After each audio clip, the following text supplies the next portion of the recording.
এগুলো আসলে আনন্দের কিছু নাই, বরং আমরা সেই স্বপ্ন দেখতে চাই যে আগামী 5-10 বছর পরে বাংলাদেশপন্থী কিছু ছেলে মেয়ে যাদেরকে পুরো 18 কোটি জনগণ চক্ষু বন্ধ করে বিশ্বাস করতে পারে যে এই ছেলেটা এই মেয়েটা নিজের জান দেবে কিন্তু জুলাই দেবে না, এমন কিছু ছেলে লাগবে।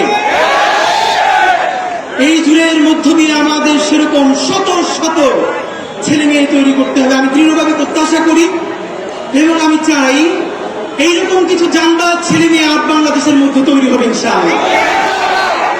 আর তার প্রমাণিত আমরা দেখেছি যে এই জুলাইয়ের যে অনেকগুলো বড় মুখ যারা জীবন দিতে চেয়েছে, যারা বাংলাদেশকে সামনে নিয়ে যাচ্ছে, তারা তো রাস্তাঘাটে কোনো প্রোটোকল ছাড়াই হাঁটে মাশাআল্লাহ।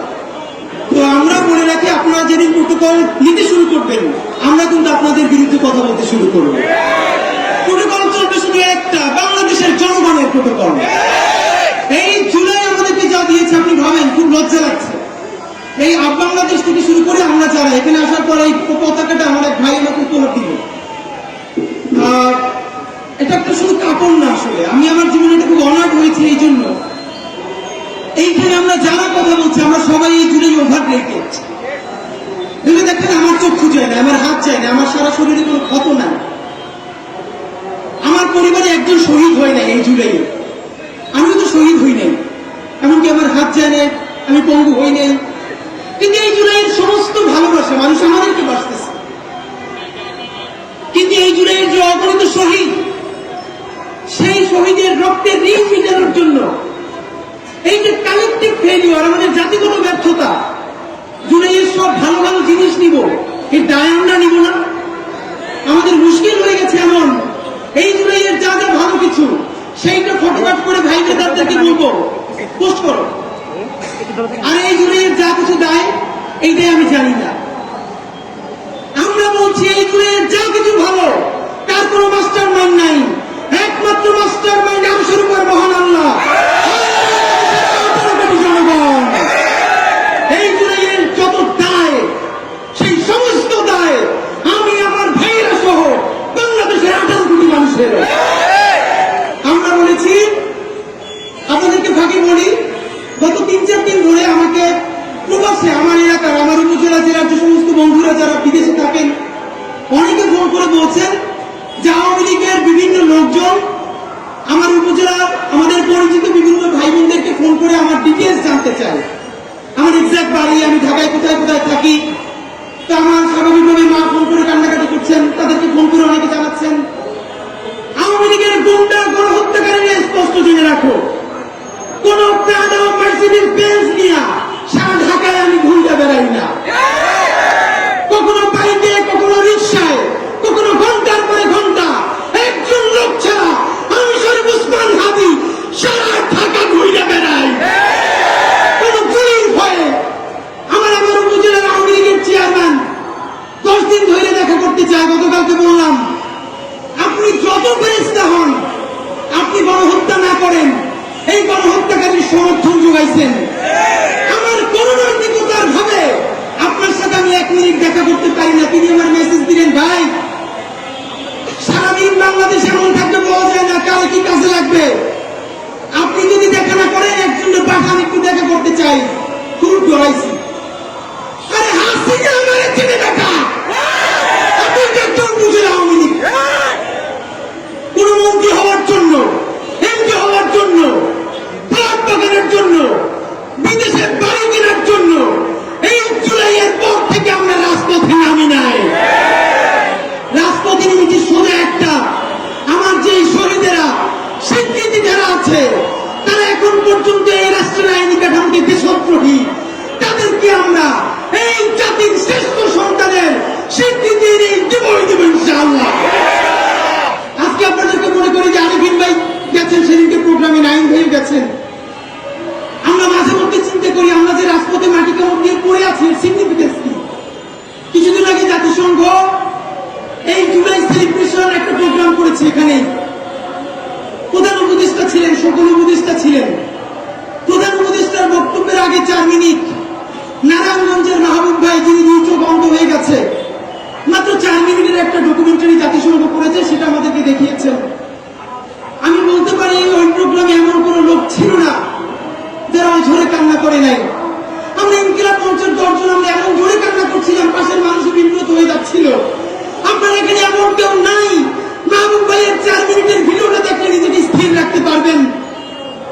তার মা তাকে জিজ্ঞেস করছে রাত্রিরে ঘুমাও না কেন? সে বলছে মা এখন তো আমার কাছে কোনো রাত দিন নেই, 24 ঘন্টাই অন্ধকার। তারা ওরা জিজ্ঞেস করছে ভাই আপনি কি সব থেকে বেশি মিস করেন? তিনি বলে ভাই সারা দুনিয়ার মধ্যে আমার মায়ের মুখটা আমি একটু মিস করি, আমার মায়ের মুখটা আমি দেখতে চাই।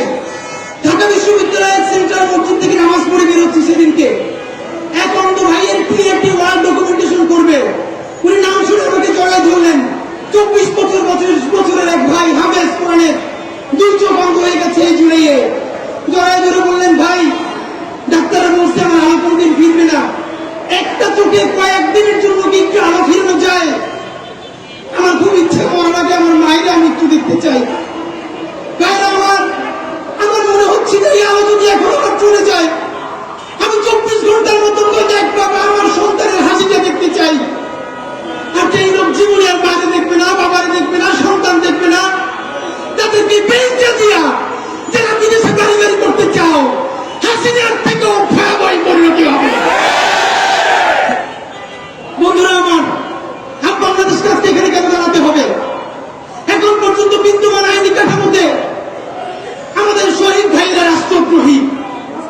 এখন পর্যন্ত আইনি কাঠামোতে কেন তাদেরকে জাতির শ্রেষ্ঠ সন্তান করা গেল না?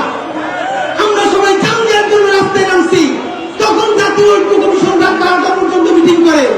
গত 1 বছর করছেন কি তখন রাত 12টা পর্যন্ত মিটিং করেন নাই কেন? একটা ঘোষণা যা আমাদেরকে সনদ দেওয়া হইল, চ্যাটজিপিটি জিজ্ঞেস করছি একটা কেমন ঘোষণা দেওয়া যায়? চ্যাটজিপিটি একটা নিজে প্রিন্ট দিয়ে সবাই দিয়ে দিচ্ছে কি ভাই এই চ্যাটজিপিটির জুলাই সনদ আমরা মানি না।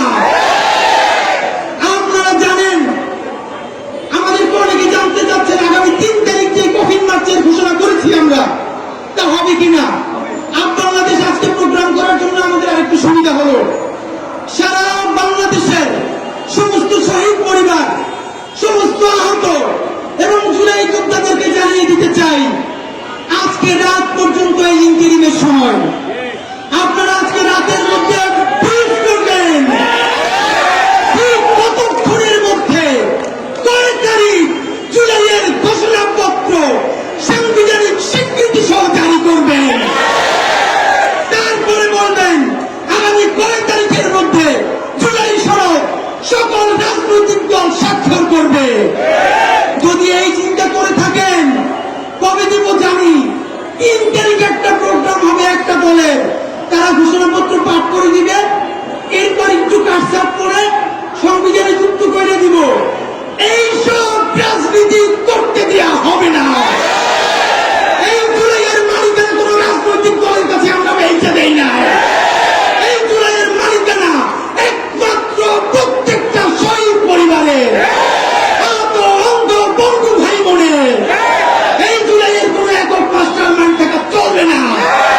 বন্ধুরা আমার, মাননীয় প্রধান উপদেষ্টা, আপনার উপরে আস্থা রেখে বলছি, আপনার সরকারকে আজকে বলতে হবে আপনারা ঘোষণাপত্র কখন দিবেন এবং কিভাবে দিবেন, সনদ কখন দিবেন, কোন প্রক্রিয়া বাস্তবায়ন করবেন।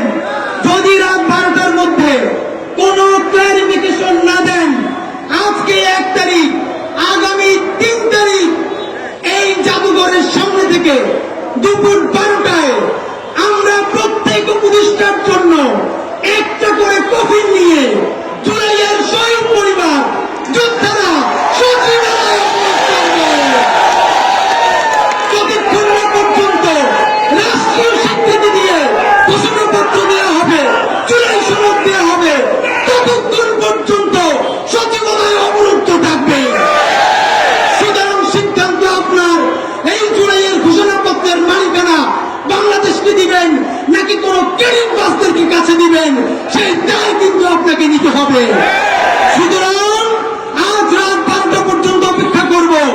যদি সরকার কিছু ঘোষণা না করে 3 তারিখ কফিন মার্চে দেখা হবে।